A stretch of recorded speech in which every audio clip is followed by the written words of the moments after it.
One of the biggest challenges of managing a fleet of trucks, tractor trailers, and material handling equipment? Hassling with maintenance, repair, and vehicle breakdown. Transervice's dedicated contract maintenance service, DCM, takes that hassle away. We maintain your fleet, no matter what the configuration, to the highest standards, while giving you the greatest cost control.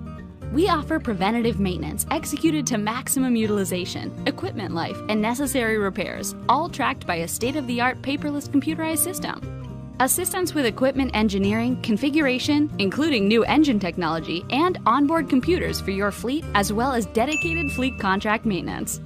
Dedicated on-site service facilities staffed with management and certified maintenance technicians, inventories of parts, tires, and fluids, and all necessary shop equipment, diagnostic tools, and technology. Supporting services such as equipment inspections and assistance with meeting regulatory requirements, DOT, OSHA, EPA. Contact us today to learn about our turnkey contract maintenance solutions. It's all about the experience, yours and ours.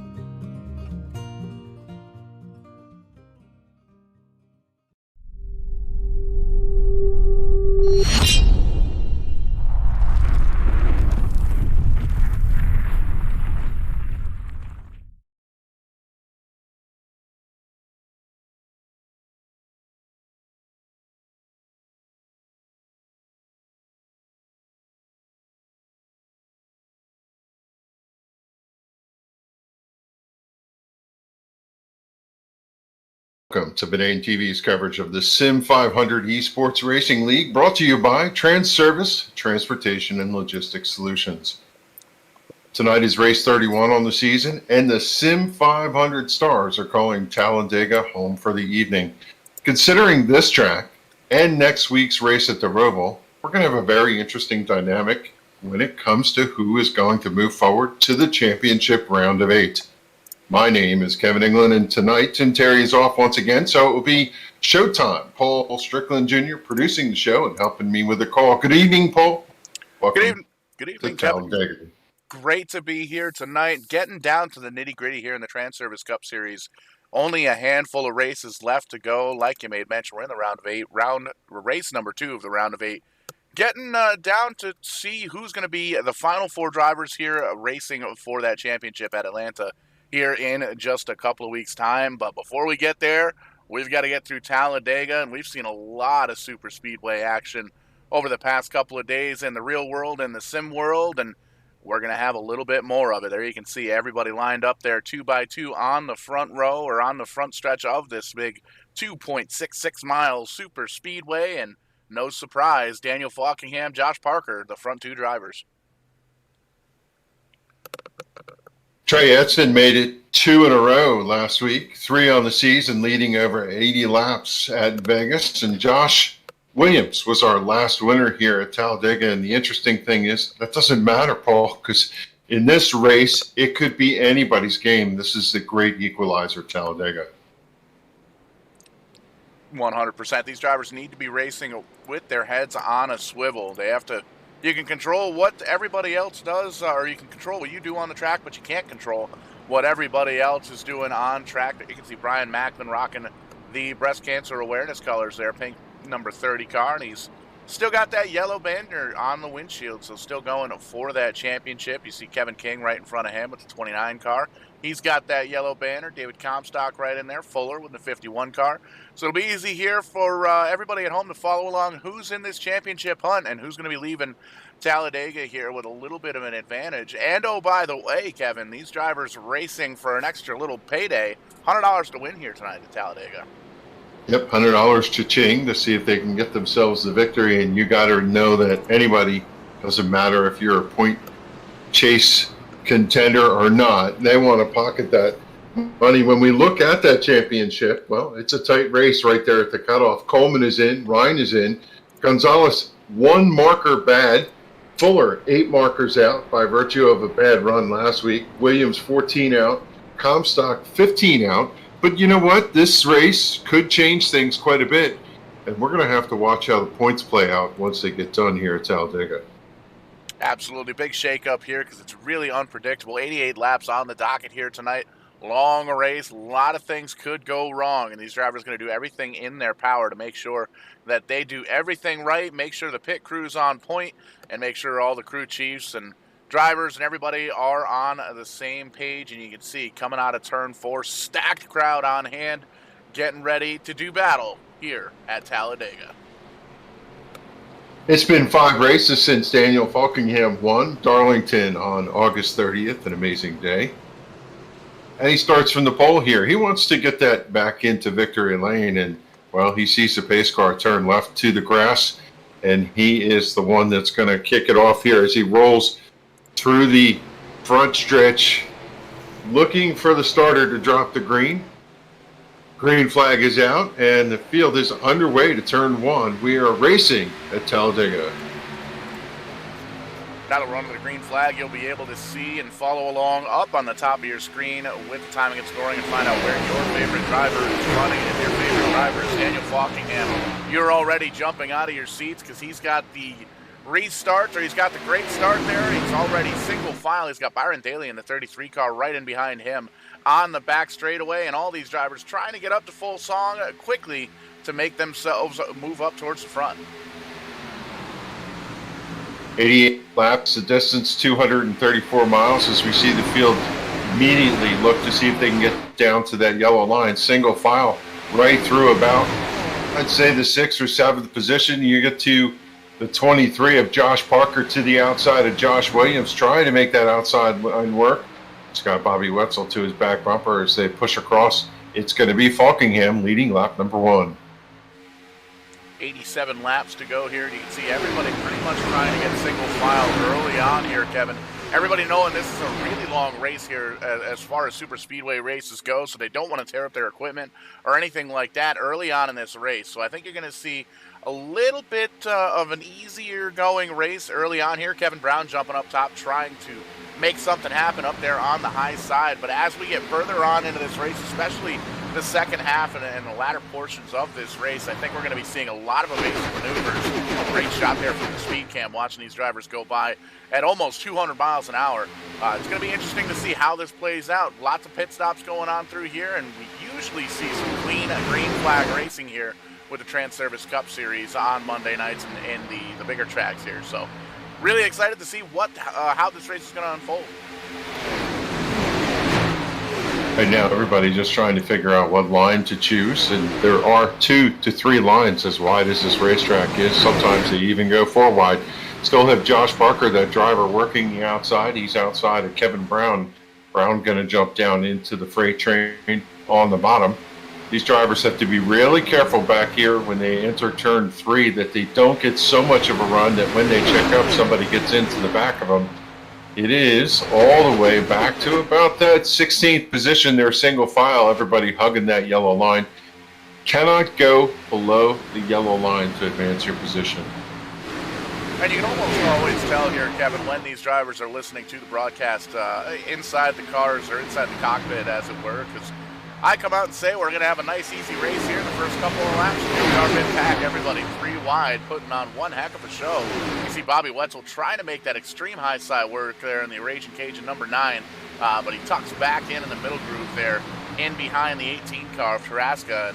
And they're going to kind of try different things here early on here, it looks like. A lot of drivers at this point earlier on, first 5-6 laps or so, trying to find maybe a teammate or somebody they know they can draft well with, so they can do a little bit of homework, try and find out how their cars are going to get hooked up and how they're going to make their way up towards the front.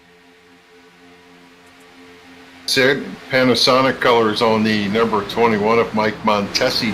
Number change 2 in for Dwight Beverly, who usually runs that number. We normally see Montesi in the number 45. He's still side by side with Doy Woods to the outside as the front group settles in. I expect that a lot of these drivers will want to pace, but you know what? 88 laps, it goes by pretty quickly here. You find yourself at halfway, and then the charge is on to get up to the front.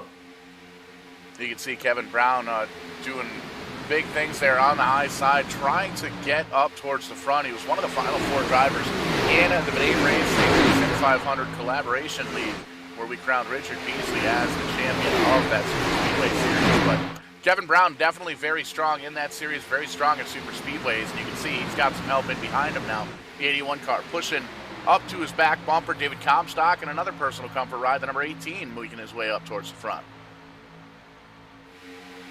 That outside lane starting to get organized, everybody trying to push up there. We see Kyle Tarasca back in tonight after having been off quite a few nights. He's tucked in the middle of that line. You got the 13 of Comstock there, and Adam Gilliland, first time we're mentioning his name in the broadcast. He's up to the high side behind Kevin DeBrown.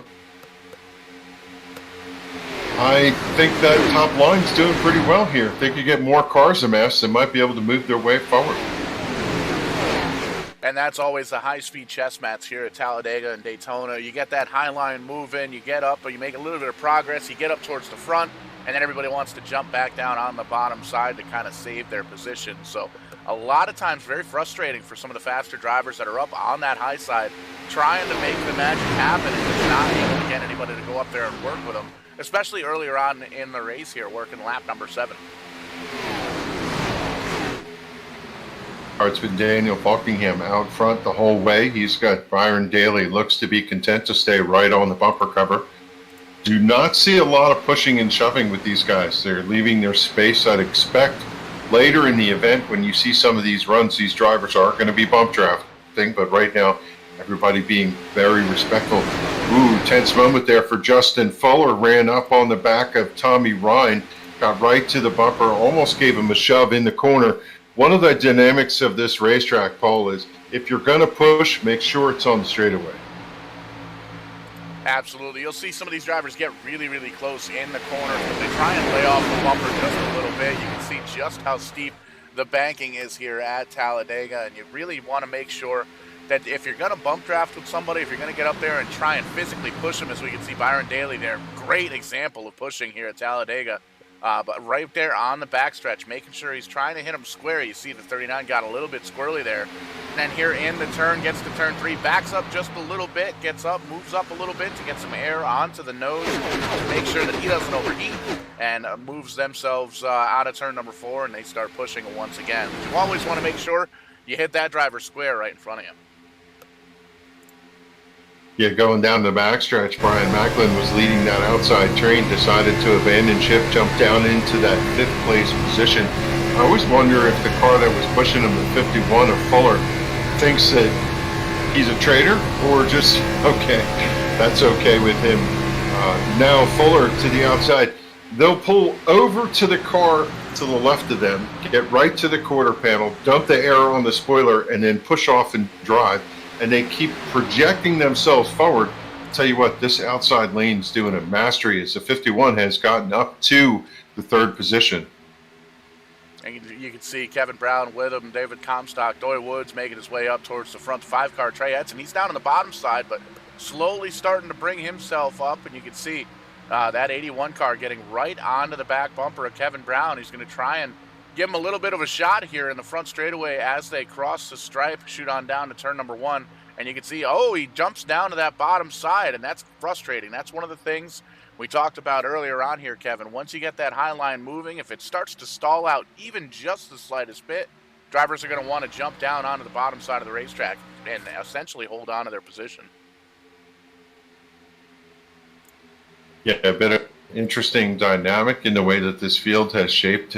Certainly, we thought they were going to be single file, but a lot of drivers have pulled up to that high line in that front pack. Behind them, Mike Kelly, running in the 33rd position, had dropped off that lead pack. He's probably about 12, 15 car lengths back. He's got Gonzalez, Simley, Glazer, Woods, and a couple others with him.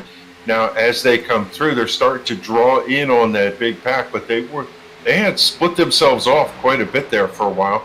I guess one of the things I know from racing this track this week, you're the last one on the line. You've got to be very careful to stay in the draft. If you even breathe the throttle just a little bit, you could lose that draft in front of you. So got to have a drafting partner. And it's always good to have a backup plan as well. Sometimes you get practicing with a driver or a couple of drivers, or even maybe a team that you're not usually used to working with, and well, if they get caught up in a wreck and you've got no practice with anybody else, it's really you're going to be flying by the seat of your pants there, especially here at Talladega. And we're going to see a lot of different team ups, a lot of different matchups throughout the racing action here. Working lap number 11, going to cross the stripe to start lap number 12, and it's still Daniel Falkingham up front, Byron Daly in second, Pedro Mojica, solid run in third, Justin Fuller and Tommy Ryan up in the top 5. Yeah, you know what always interests me? I'm looking at Joey Jatina right now, sitting in that 20th position. He's only 1.3 seconds back from the leader. You'd feel like if you were in 23rd, you'd be eons away from the leader, but this top line, they're making their way forward, and he still can see the leader out his windshield. And there's 2 distinct packs working their magic here at Talladega. About 25 or so cars here in the first pack, and you can see the second pack there just off the screen. About 10, 12 cars strong. There you can see Doug Roth picking up the caboose there. Josh Barker back there in the 23rd position had himself enough of the front. He kind of dropped back to maybe bidle his time a little bit to get a little bit relaxed, as relaxed as he can be at 100 miles an hour here at Talladega. And he's kind of taking a look at the field right now, seeing who's doing what, who's working with who, and seeing where he can make some progress here later on in the run. When we talk about the dynamic of this particular race venue, smooth racetrack, not very bumpy, and the tire wear is not that much of a concern. You can run pretty much the whole race if you really wanted to on the same set of tires. Most drivers, though, will duck in when they have the opportunity to fill up for fuel because of the fact that they can put 4 tires on in the time it takes to fill the tank. have to believe that they could run somewhere around 50 to 53 laps, depending on whether they're leading or in the draft. And that's a dynamic that we haven't talked about. Daniel Falkingham out front, he's running wide open the whole way around. I doubt he's saving any fuel in that front position. And you can see the 33 car, Byron Daly, right on his back bumper. He's saving just a little bit of fuel because he's getting right up to the back bumper, having to feather the throttle just a little bit so he doesn't drive up through him. Pedro Mojica, though, in the 58 car, he's going to be saving a lot of fuel right here because you can see he's not doing any pushing. He's just kind of riding right now, letting that draft, letting that air go over the 33 car and then back over the 58 car as well. So that's going to be something to definitely keep an eye on. It's not going to be saving a whole lot of fuel, but definitely going to have a little bit of an advantage here coming up on green flag pit stops. Solid race so far for Mojica. He finished 7th last week. Nice top 10 run for him.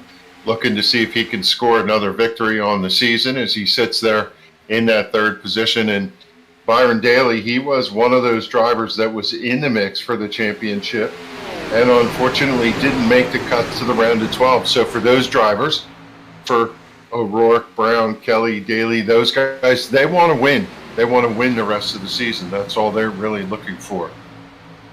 Want to spoil the show just a little bit, take away a win from a championship driver and make it so everybody has to point in, especially here at Talladega. We made mention $100 to win here for any driver that's going to be able to come home with the win. Whether or not you're in the championship is irrelevant. $100 on the line here. Daniel Falkingham doing a great job holding on to that lead. Led all 15 laps so far here this evening, and he's been having a great push there with the 33 car, Byron Daly, right on his back bumper.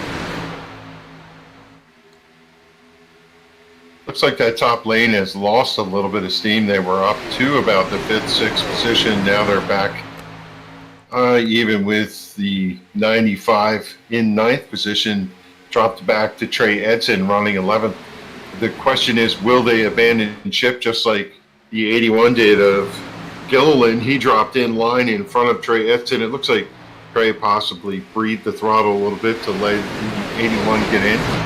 And now you see O'Rourke right there in the top 10 looking to see if he can get himself a win tonight. Difficult to see and difficult to follow along with the comers and goers here because sometimes you'll have a driver up in the top 5 lap for a lap, maybe 2 laps, 5 laps for the entire race, and then they'll just kind of drop back to the back of the pack, especially early on, first half of this race. Drivers kind of going towards the back of the pack to see how long it'll take them to drive up through the field. And you can see Byron Daly poking out just a little bit up there on the high side, taking a little bit of a breather there on the motor, but then getting right back on the back bumper of Daniel Falkingham, pushing him, holding on to that lead. That's going to be big later on in the race. But these drivers trying different things out, trying to see who's going to go up towards the front, who's going to drop towards the back, and kind of timing everything out here. Talladega here at the Super Speedway, the big racetrack. Really difficult to time things out, so a lot of drivers going to be trying it out here under green flag conditions under the first half of the race. And the thing that I notice is as much as it looks stable from the camera views, it's anything but stable. The cars buffet in the wind, they move back. Fourth, you see drivers switching lanes. I would not be surprised if somebody catches a quarter panel, catches a front bumper or something on somebody else's car. There's a melee in the mix somewhere along the line here tonight. I would be completely shocked if we're going to make it all the way through. Some of the best in sim racing here in the Transervice Cup Series, but even the best making mistakes. And clean and green so far here in Talladega, but like you said, Kevin, there's a lot of different things that can happen here at the racetrack. Riding on board right now with the gyro cam action with Woods in the 07 car. Currently running back about 16th, and that's about where the double file racing picks up. Everybody's single file in front. You can see out the windshield of that 07 car. We'll get switching back to the new camera. And you can see he's got Bobby Wetzel up on the high side, who's doing really good, trying to get everybody to get up on that high side, work together, and make their way towards the front. But that 9 car, a little bit of a slip up there. He's going to drop back and lose a few positions, but doing everything he can to try and get that high side organized. I was talking a moment ago about how difficult it is when you're on the tail end of it. Look at the 26. Let's put the camera on Jose Gonzalez. Jose, he needs to be up front to gain some stage points, and he dropped off the back of the pack. Now he runs back in that 37th position all by himself, and he just really needs a caution. He's going to go to pit road, and Phil, in case the caution comes out, then he won't have to pit, but he's dug himself a hole. May very well have been a little bit of contact here. Seeing Gerald Livingston in the 96 off the pace, as is Charles Wood in the 40. Everybody else in the top 34 still pretty much in within contact of the leader, and within contact meaning about 4 seconds or so. But that may very well start to force the hand just a little bit. If these drivers are going to make the two-stop race, you might see, and there they are, the couple 2, 3, 4, 5, half a dozen drivers here coming down on pit road, including Daniel Falkingham, the leader, coming down to get a little green flag on pit stop action. Feeding time at the zoo as Falkingham goes down to his first pit slot. Boxes are really big here. There's plenty of space for these drivers to come in and drop in their box. Shouldn't have any problem with that, but they need to make sure they get a clean pit stop. They change the right amount of tires, and whatever it is, they got to come out with some drafting help. As we see the field streak by the 26 of Jose Gonzalez, they're going to put him 1 lap down. Everybody coming off pit road here in the first. A little bit of an extended stop there for the 93 of Kevin DeBrown. But everybody coming off pit road, and you can see Daniel Falkingham leads him down, leads him back off as well, and still looking at that exit. Kevin Brown still sitting on pit road. Everybody else out front, Justin Fuller, the new leader, the 99 of Tommy Ryan right in behind him, with Brian Macklin, Kevin King, Josh Williams, the top 5. They just drove by the entrance of pit road here. So you can see they're all lined up right now, and they're clicking off some bad, fast lap times. So it's going to be interesting to see where Daniel Falkingham and company kind of falls in place here with these drivers. And it's also going to be a wonder how long they stay out under these green flag conditions. Differing strategies here at Talladega. It's going to be quite interesting to see how this plays out, because I believe that they have plenty of fuel to go a lot farther, and depending on how big this draft is and whether they stay together, they could potentially catch those back markers. So we're just going to have to wait to see how this plays out. And a lot of times, even if these drivers are in fact going to try and stretch it to the end of this racetrack, if they came down pit road here on lap number 20, you're only going to need to put a full can of fuel into the car. So you're going to spend precious fewer seconds on pit road. And a lot of times, especially here at Talladega and the bigger racetracks, the super speedways, the less time you're on pit road, seconds can turn into hundreds of feet on the racetrack. And that's going to be something very, very big once these drivers, Justin Fuller and company, once these drivers come down pit road, they're going to have to spend a little bit longer time down there, adding more and more fuel the longer they run here in the green flag. Jose Gonzalez able to tuck into the back end of that lead draft and hold on. He's the first car 1 lap down. Looks like problems for Kevin Brown. The 93 also 1 lap down. He is behind Gonzalez, so should a yellow come out, he's not going to get that lucky dog as Gonzalez holds on to that. But what Jose needs to do now is work his way through this pack so he's up near the leaders, because it is inevitable that they're going to catch some cars and put them a lap down, and he just needs to be as close as possible. Everybody all the way through the front 2 jacks here, single file. Doug Roth going 1 lap down in that 43 car. He's going to hold on to the bottom side, make everybody work for it, go around the top, and that's actually going to open the door for a couple of drivers. Taking a peek anyway. You can see, caution flag comes out here, lap number 24. Bobby Wetzel. So we'll go to the Kong Beer Bong replay as the field catches the pace car over in turn number 1. Bobby Wetzel around here on the front straightaway.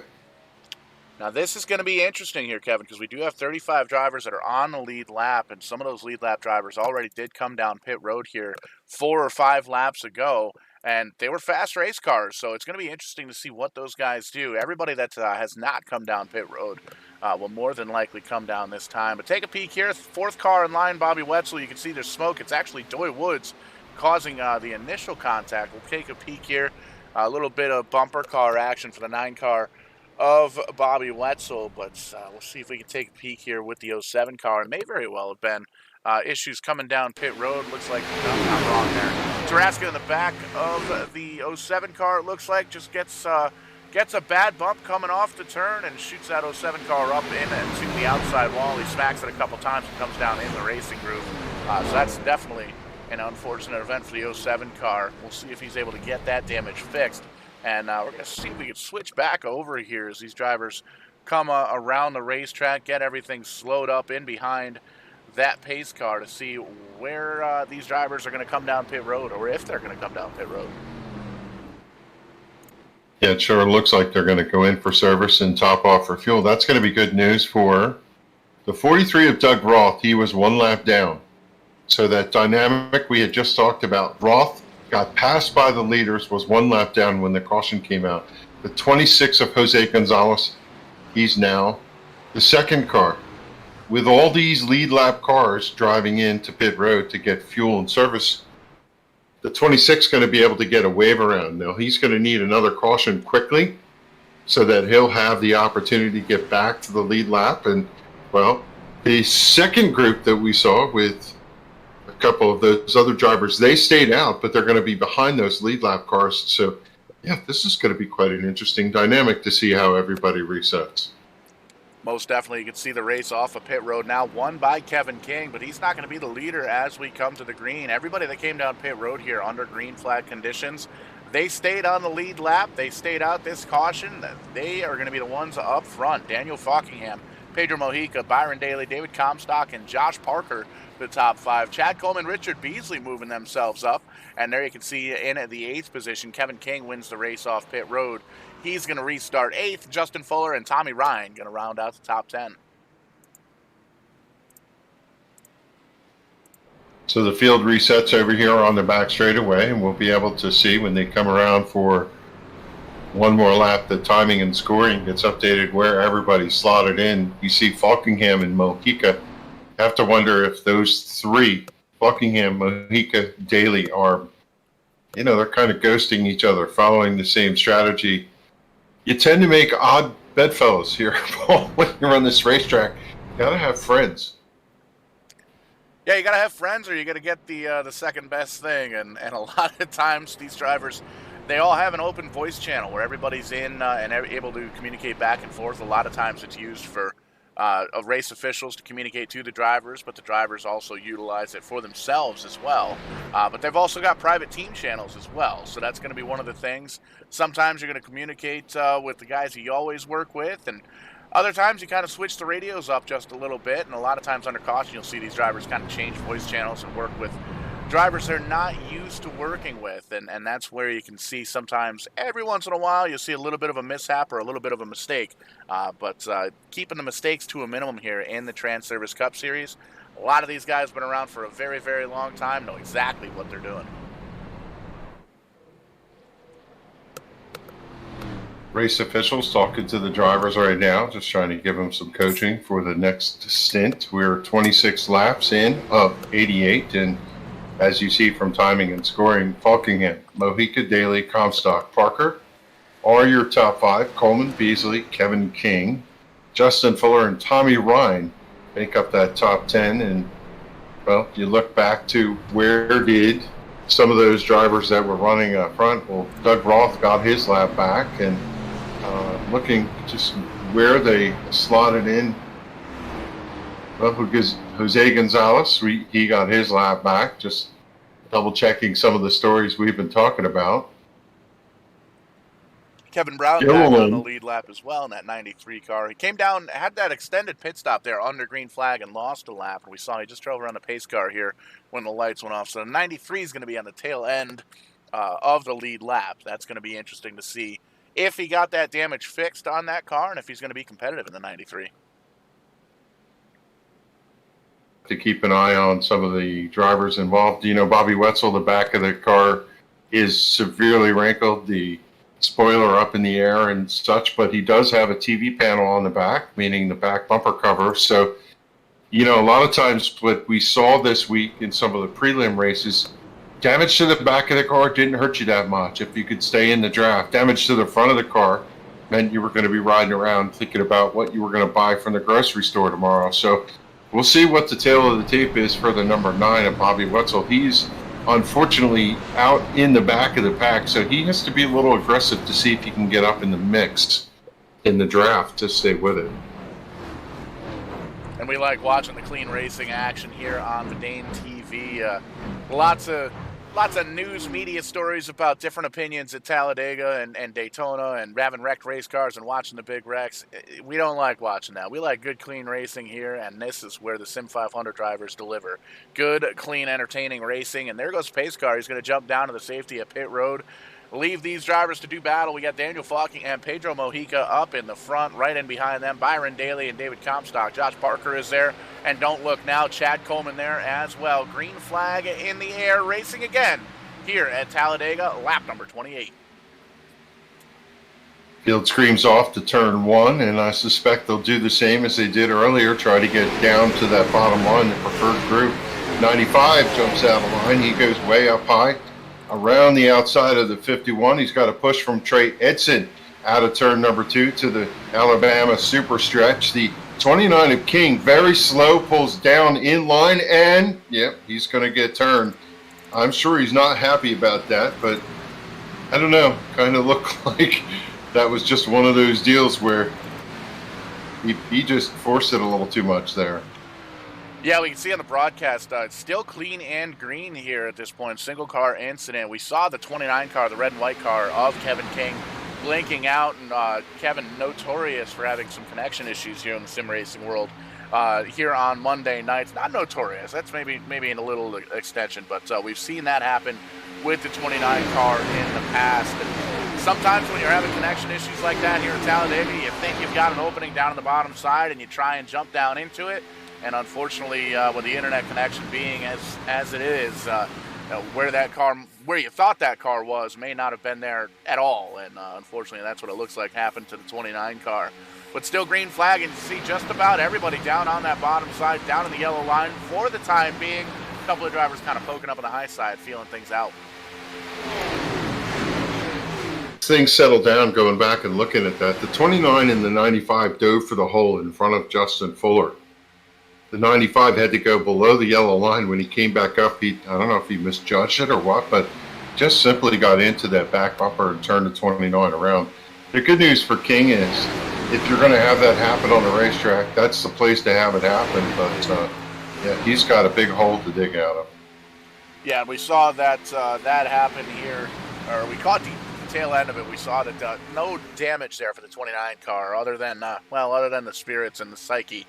But no damage to the race car, and you can see everybody snaking down this backstretch, trying to find the best position and see where they can hook up with drivers. And a lot of times after a pit stop, like we just saw, these guys will try and hook up with somebody to kind of work with and get the draft set up. And you can see everybody snaking down below that yellow line, but nobody's advancing their position. So just going to kind of mum's the word on that one as far as race officials go. But you definitely cannot use that bottom side to pass the yellow line out of bounds for these drivers here at the SIM500. Again, another story to update is the 26 of Jose Gonzalez. He was in that spot I was talking about, last one on the line.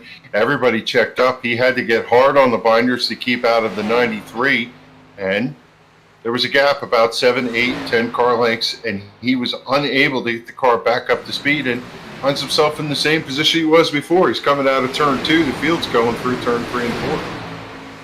And that's frustrating to me as a driver.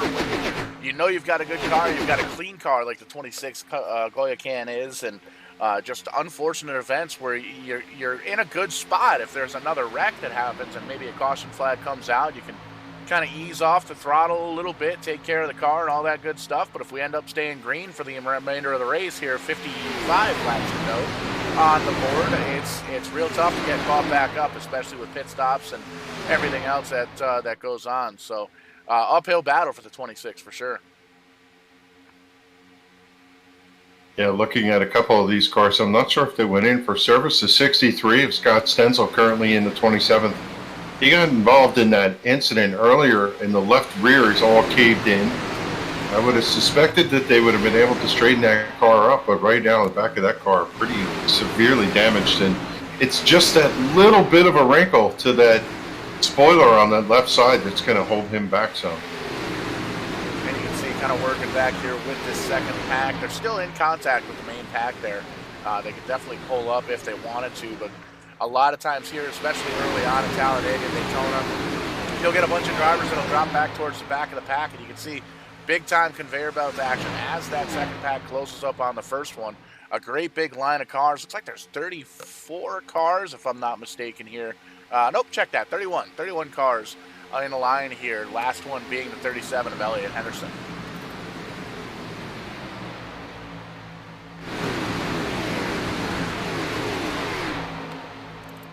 The Choo Choo Express here is everybody's pretty much single file right now through the top 20, burning off the laps. And as we look back through, every single car on the lead lap right now, but I suspect as fast as this pack is going, as many cars as we have in it, that it won't be long they're going to catch some of those back markers and put them a lap down.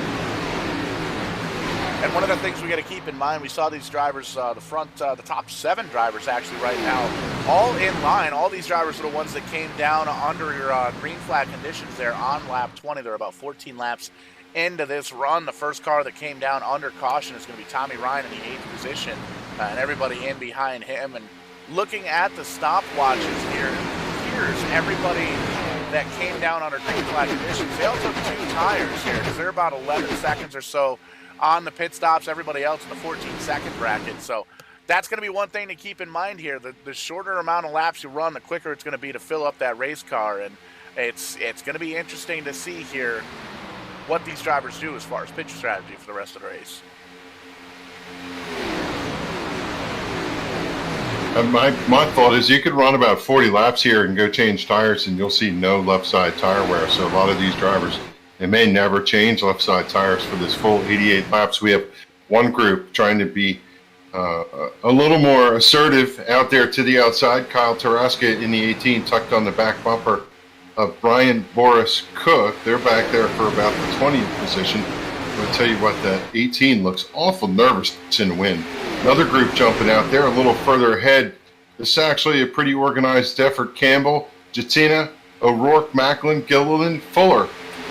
Right behind Trey Edson, and you got Williams leading the line. Williams, he knows how to get it done. He's won a lot of these big plate track races.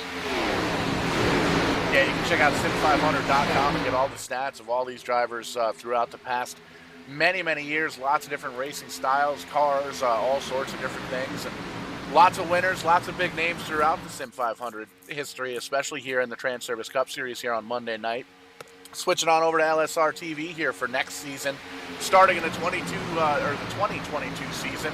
We're going to be scaling things back just a little bit here on Verdane TV, but we're still going to be entertaining the masses as we do. And it's great to see that still going to be able to watch these drivers do battle here on Monday nights. And speaking of doing battles, it seems like those 7 drivers that came down under green flag positions are committed to each other. You can see they're all bumper to bumper to bumper all the way through for the front 7 cars. They're working together and trying to keep everybody else in behind them.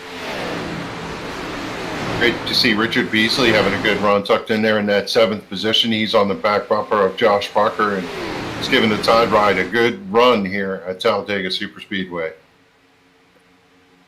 Very quickly approaching halfway here, working lap number 37 of 88. Daniel Falkingham led many laps. Other than coming down on pit road, once the caution flag came out, everybody else came down. Falkingham in the 39 Lobster 207 car back up to the point. And you can see 2 distinct packs again here. A couple of drivers trying out that high side a little bit further back here, getting a little bit jumbled up. Drivers trying to make moves, time them out just right. And you can see Tommy Ryan stuck in the middle there in the 99 car. Ryan almost looking like he's taking evasive action. The back of his car all caved in as cars going left, cars going right. He's the meat and sandwich. He's going to tuck in right behind the 54 of Jimmy Coleman. Haven't mentioned Jimmy, the Iron Man, tonight at all, but he's having a solid run in the top 20, sitting in 18th. And you have to imagine all these drivers are going to wonder, when is it going to come? It's going to come. Sooner or later, somebody's going to step on somebody else's toe, and we're going to have an incident. See, this is going to be something to watch here. A little bit squirrely there for the 30 car because of the big push from DJ O'Rourke in the 41. We made mention not too long ago, Kevin, that we don't usually see too much bumping in the corner, and that was a good example of why a lot of drivers don't do it. 41 got right on the back bumper of the 30 car, got him a little bit loose, got him a little bit squirrely, but they made up ground. They were able to get up a little bit further on some of these drivers in the pack here on the bottom side, and these two drivers worked very well together. We've seen them work together in the past, and here you can see they both jumped down on that bottom side. They're going to think better of it. They're in front of Tommy Ryan, but that 41 all over the back bumper of the 30 car, I think that's going to be a duo we're going to have to keep an eye on. I'll tell you, the driver who's beating the back bumper cover off is the 81 of Gilliland, just pounding on the 5, trying to get him up to that lead group as they go past the stricken car of Doy Woods. Edson has caught the back of that group. I thought he was going to try to go to the high side there. It looked like he was going to pull out, thought better of it, figured he'd get stalled, and he just stuck right in line. A little bit of a sketchy moment there for the 14 of Joey Chatina and the main TV ride. Shooting all the way up there on the outside wall on the front straightaway, but he gathers it back up. You can see there's a little bit of damage there on the back bumper of that number 14. Might have had a little bit of contact there, get him a little bit squirrely, but did a great job holding on to it. And he holds on to the 12th spot, leading this second group. You know, like we said, that little bit of damage on the back of Jatina's Camaro, not going to hurt him too much. As long as he has somebody beating on it, he can get himself up there, and he's just a lick away from the back bumper of the 81 of Adam Gilliland as C. Williams jump out of line with some help from Fuller. Edson's going to go up there and help him. Gilliland's going to tag in. They make a 4-car run to the outside. This is exactly what Jatina wants to see. When they start to get side by side in that front group, it's going to draw him right back up. In fact, looks like he has 100 more horsepower as he closes in. And this is going to get real interesting real quick. Everybody gets single file. Joey Chatina jumps back out on the high side to see if he can make the magic happen. And as these drivers pick up speed, they thunder on down the backstretch. You saw in the last couple of shots here, there's a red dot coming up here that the field is coming up on. That red dot is the 29 car of Kevin King. Make mention of him 4 or 5 laps ago. Got spun around coming down onto the bottom side and didn't hit anything. Didn't get a caution flag. He's getting ready to go a lap down here at Daniel Falkingham, and really that's what this field wants to see. That 29 car usually very strong. Unfortunate events here. You can see Daniel Falkingham going to take the entire train, shoot on down low on the bottom side. So tough break for Kevin King. It's going to make a deeper hole for him to dig himself out of. Yeah, King's certainly not in any trouble this season so far with his point championship. He's currently tied for third with Trey Edson. He's only 14 markers back, but this is not going to be the way he wants to end his Talladega run. We can't stick a fork in him yet. So many different things can happen. We saw how the 26 was able to get his way back. So that all things are possible for him, but, well, you hate to get towards the halfway point and still be in trouble in this race. Absolutely. We see Kevin King very strong on pretty much any racetrack he goes on here, leading the SIM500 Transervice Cup Series. And it's going to be good news for that 29 camp as we go to the Charlotte Roval next week for the very final race in the round of 8. And or for the round of 12, rather. The season's going into the round of 8. And we're getting down to the nitty-gritty of this season very quickly. 3 more races down to the championship race, and we're going to see which one of these drivers going to make it to the Final 4. And the way the championship race works at Atlanta is the highest finishing of those 4 drivers leaves with that championship trophy, and that's going to be fun to watch. Yeah, King is good on road courses. Of course, we saw him win earlier this season, so going to the Roval at minimum, we know he should have a strong mount there. I saw a lot of aggressive pushing from Jeff Hollingsworth. These drivers, you remember earlier we talked about they'll leave a little gap if they get a run. They won't get to the back bumper. That's all done. We're halfway.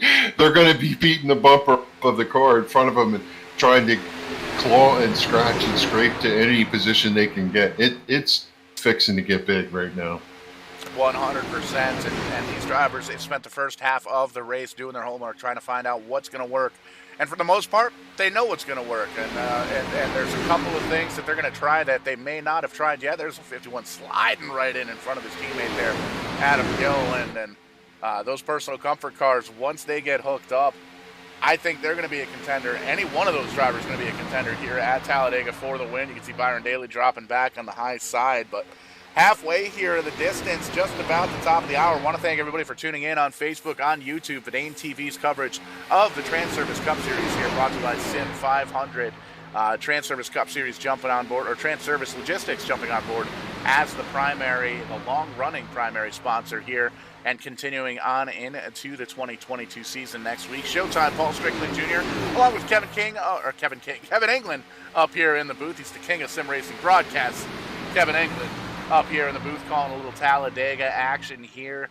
The round of 12 getting closer and closer to the round of 8.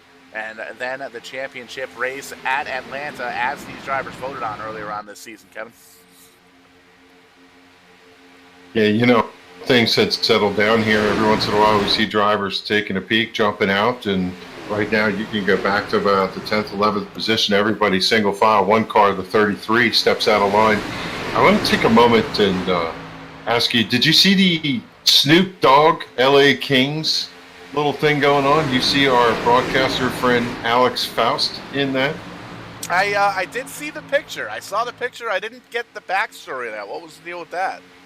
So Alex Faust and I used to do broadcasting back in the day for RLM TV, and Alex is an outstanding sim racing broadcaster, and he made his way into the broadcast world in his play-by-play coverage for the LA Kings. Among other things, you see him on ESPN for tennis and a couple other things, and got to give a shout out to Alex. That was pretty cool to watch that segment with Snoop Dogg. Snoop Dogg did a pretty good job calling some of that action there. I'll have to pull it up on YouTube or Facebook video. That's definitely sounds interesting. Always cool to see somebody from the sim racing community, or anybody really from the sim racing community, do well in the big spotlight. Kind of gives everybody something to strive for sure. Looking out front, it's the 39 of Daniel Falkingham leading the way. He jumped in front right about lap number 26. He's been leading so far. He led the first 20, went to pit road, yielded, then picked up the lead again on 26. We're working lap 47 of 88. Looks like smooth sailing for that 39 out front. Pedro Mojica sitting right there with him. And how about the 13 of Comstock? This is what the doctor ordered. He needs to have a solid top 5 run here tonight, if not a win. One caution here on the night so far, and a little bit of pit strategy here. The front 6 cars came down under green flag conditions 5 laps prior to the caution flag, and those 6 drivers still nose to tail up in the front. Falkingham, Mojica, Comstock, Coleman, Parker, and Beasley. Josh Williams, the first driver to come down under caution, raced his way up to the 7th spot there in the 9th position, or in the 95 car. You can see still single file for this front pack. They know they've got, looks like 40 laps to go here according to timing and scoring. So a little bit of time. It's not really time to turn up the heat all the way to 11 yet, but it's definitely time to start thinking about it for sure. These drivers, you can see Chad Coleman having a really good run. He needs to have a good run here at Talladega, and he'd prefer a win to try and get on into the next round, coming in just 1 point to the good above that bubble cut line. Currently running in the 4th spot, and won Michigan here a couple weeks back to get himself into the playoffs, and not a very strong road racer. He'd be the first one to admit that, so wants to try and come home with a victory here at Talladega. And it's a very interesting eclectic mix up here in this top 10. You have drivers who are in that point championship trying to get themselves a win. You have drivers, this is their opportunity to get a win. They have nothing to do with the points. They're here for the W, and you start looking at who is willing to take the chance to get themselves a victory. And strategy is a big thing here at the super speedways. You can come down when everybody else comes down and get 4 tires like everybody else and get the right amount of fuel and all that good stuff, and you might have somebody with just a little bit differing strategy kind of up on top of the field here. Daniel Falkingham, no stranger to victory lane, won many times throughout the season, this season here in the 2021 Transervice Cup Series, and holding on to the lead right now in the Lobster 207 number 39 car. Pedro Mojica right in behind him, and you can see David Comstock there as well in the 13 car having a good run. Josh Parker back in 5th behind Chad Coleman, and we've seen those 2 drivers work together as well, the 23 and the 38, so keep an eye out for that. Field is approaching a couple slow cars damaged off the pace. Expect that they'll go high and let the field drive by. Let's see if we could jump inside the car of Richard Beasley. Let's go inside the 10, and we're going to talk about something that is not very evident unless you're sitting inside the car. When you're coming down this backstretch and you're inside the car looking at the car in front of you, you can't see. You can't see through the car in front of you. The spoilers, they put that little clear Lexan, but you have no idea if somebody's checking up, if somebody's getting sideways. You kind of have to trust that everybody in front of you is doing what they're supposed to do. And when trouble happens, it is that reason or that dynamic that results in everybody piling in, because one, you can't get the car stopped, and two, you can't see what's going on in front when everybody's nose to tail. And you can hear Beasley in that 10 car kind of feathering the throttle just a little bit. Doesn't want to get right up on the back bumper of Josh Parker there and hit Bud Light 23, but wants to stick right there with him. And you're exactly right. It's really tough to plan how these drivers or what's going to happen in front of them. And a lot of times if there is an incident in front and you're not on the team channel or the radio channel that the driver in front of you is on, really the first time you know there's an incident is smoke and the side of a race car. And that's not something you want to see here at Talladega for sure. As we look at this leader pack coming out of turn number 4, we can update you on the story of Jose Gonzalez. Jose is tucked in and found some drafting partners in the 9 of Bobby Wetzel and the 22 of Nelson Rivera. It's stemmed the bleeding a little bit as they come out of turn number 2. The leaders head for turn number 1. So they've got about a half a straightaway, 3/4 of a straightaway. In a moment, Daniel Falkingham coming out of turn number 2 might get a glimpse of those 3 going into the turn over there in turn 3. And you have to wonder for Jose Gonzalez if he could just throw some roll bar padding or something on the track. He would really love to have a caution right about now. Yeah, these 3 drivers, the last of the 35 drivers, still on the lead lap. Scott Stenzel in the 63 car. You just saw him get passed by the leaders a lap or 2 ago. Just found a spot in the pack to kind of hold on to. A little bit of damage there on the number 63 car, but he's holding tough. And there you can see Kevin King 1 lap down as well in the 29 car. Joey Woods in the 07 2 laps down. And that's the 38 car field here tonight. Dwight Beverly in the 01 not making the call at the start of the race, currently awarded with the 39th position. But up front, status quo. Daniel Falkingham picking him up, putting him down. Lap number 54. The leader is still that 39 car. Yeah, and that's really bad news for King because he is now the 2nd car, 1 lap down. If a caution does come for the 29, he's not going to get the wave around. I would expect that maybe somebody's got enough fuel to stay out. We'll have to see, but yeah, Kevin King, he's looking for a couple cautions to get things righted for the 29. Yeah, and at this point, even if we did have 1 quick caution, wouldn't really do him any good. Wouldn't be able to get around and drive around that pace car because we're so far into a run. He'd have to come down and get fuel and potentially tires on that 29 car. So would definitely need a second quick caution to get back here on the lead lap. And it doesn't even look like he can. It's one of those things, a lot of times you'll see some drivers kind of work with some teammates to try and get up and around the leaders and hope that the caution flag comes out. But that 39 car is so fast here, Kevin, that it's going to be tough for anybody to get around him. I have to suspect that every one of these drivers has that check mark next to the lap that they need to, and it depends on where they are in this group. If you're up towards the front, you might wait till 5 to go. If you're out in the back of this pack, you're going to have to start making your move with about 20 to go. So I suspect as we tick these laps off, once we get up to about 60, 65 laps in the books, you're going to start seeing drivers trying to make a couple moves here and there. And I do think we've got one more potential pit stop here at Talladega, depending on the fuel run. We've seen some drivers, some of these can go 40 laps, some drivers can go 60 laps. It's going to be really tough to tell here what these guys do, but that's going to be another monkey wrench into the finish of this race. Who's going to come down? We saw these green flag drivers, or these drivers up in the top 6, top 7 or so, came down under green flag conditions, and then a caution came out 5 laps later, kind of jumbled everything up. But as the drivers came back down for the second stop, they were able to move themselves back up to the front. You can see they're still nose to tail up on the top side. So it's going to be real interesting with just about 30 or so laps to go.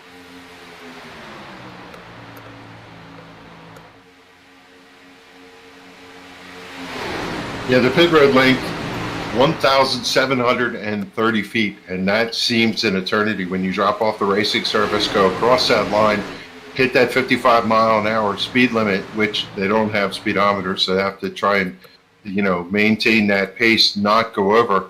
And they have to get in their box cleanly. They have to get their tires changed and fuel. They have to get away cleanly. They have to get up to speed, and it is complicated sometimes over there in turn 1 and 2. That apron is just turned enough that it's difficult to get around there and carry speed to the racetrack. Because, here we go. We're going to get to see it live. Falkingham in. Josh Parker locks it up, slides out to the grass. Good thing there's no wall there, but he's got it set up. Now the question is, will they take 2, 4, or no tires?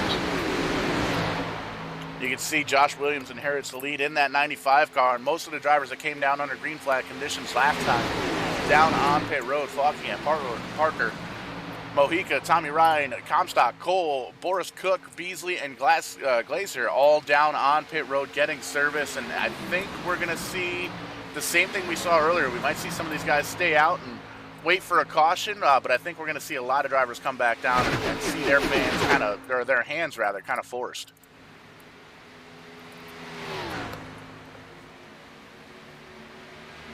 If Josh Williams stays out, he's going to come across start-finish line down here by turn 2, go past a couple cars coming out of pit road, and we'll see whether he is going to line up with a bunch of different cars to that. And I'm thinking that Daniel Falkingham led that whole distance. He burned a lot of fuel. He had no choice. He had to go in. He just is lucky that he had a bunch of people that wanted to go with him on that. Final pit stop, and you can see Josh Parker leading that pack off the pit road, switching the top 2 spots. Parker in the lead of that, Falkingham in second. There you can see Mojica third, Comstock, Chad Coleman all up in there as well.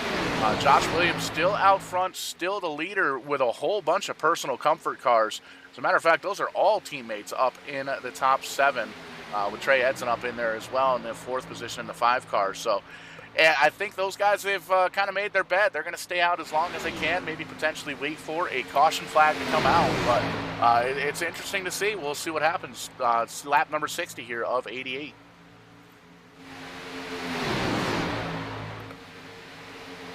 Josh Williams continues to lead as he pulls the field down the back straightaway, heading to turn 3. And now you have cars all over the racetrack. He'll be catching some cars, and I'm looking at that group that pitted together. Falkingham, Mojica, Comstock, Coleman, Rivera, and others. They are all together on the racetrack, and you have separate groups. Williams, Gilliland, Fuller, Edson, Macklin, O'Rourke, and Kelly. They're all, or not Kelly, drop it to O'Rourke. They're the top group. You have to imagine they're all going to have to pit together. Yeah, I can definitely see those top 6 or 7 cars all kind of affiliated with the personal comfort team, and they're all working together here, and that's a lot of times what you'll see at Talladega. Not so much with the drafting help, definitely helps out on the racetrack, but when you've got somebody to come down pit lane with you, come back off pit lane as well, that's a big, huge thing, especially with all the yellow banners on these race cars. You can see a lot of championship contenders up here in this front pack. Going to be looking for all the help they can get to try and stay in front of the other packs. So Parker, Falkingham, Mojica, Comstock, Chad Coleman, Nelson Rivera, and it looks like Bobby Wetzel, all tucked in together.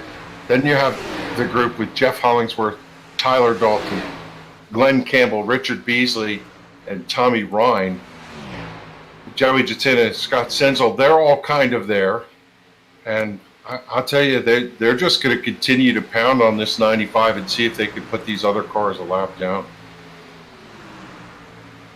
And that's one of the things that will really help with this front pack. If they can get some of these drivers trapped a lap down and potentially have a caution flag come out, that will at the very least get all those other drivers to have to restart in the back of the pack. Quick update on the 29, more trouble for Kevin King. Extended pit stop last time by over a minute doing some repairs, losing another lap to the leaders. The leaders coming up once again right on the back bumper, or getting close to the back bumper there off the 29 side of the car. So heartbreak for the 29 of Kevin King.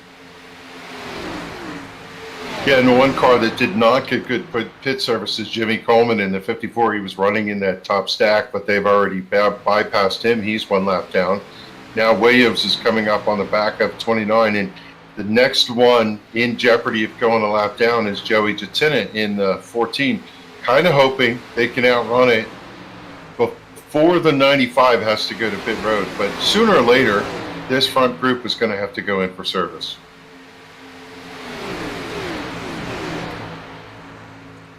Taking a peek. There we go. And there they go. Yep, coming down pit road. And one of the things I was just about to point out, especially with Joey Jatina there and the 14 car, that pack that came down a couple of laps ago, they didn't have to burn as much fuel, so they didn't have to sit on pit road as long to get that thing filled up. As you see the 81 slide to a stop there.